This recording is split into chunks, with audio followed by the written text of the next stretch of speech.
Mabuhay! Ako nga po pala si Angel May J. Duso at tayo ngayon ay magpipinta.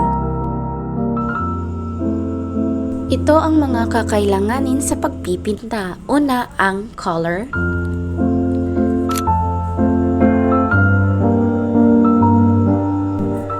paintbrush, tubig, at ang panghuli ay ang sketch pad. Gumawa ng parang bilog gamit ang iyong kulay na nais para sa ating bulaklak.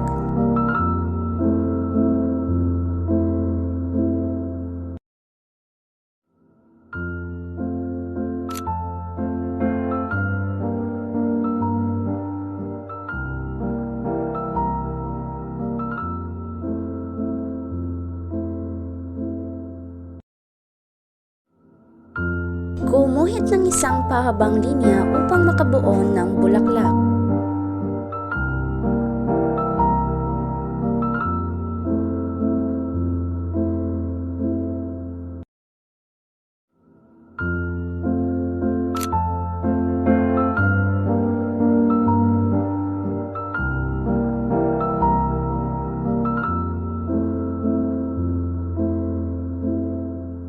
Para mapunan ng espasyo, tayo ay gumuhit ng sanga gamit ang kulay na berde.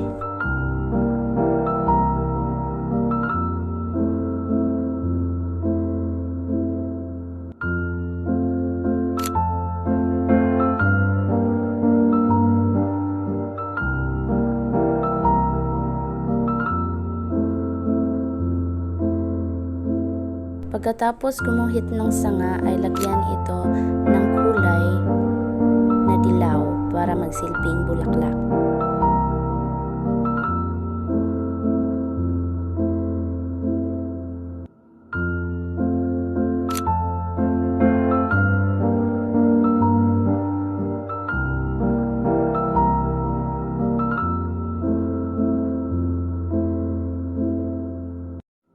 Para magkaroon ng dimensyon ang iyong nagawang bulaklak, lagyan mo ito ng kulay itim.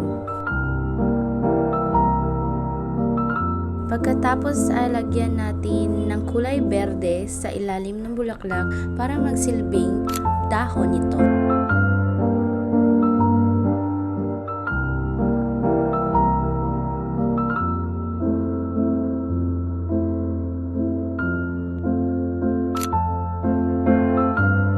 At yun lang, at tapos na ang ating pagpipinta.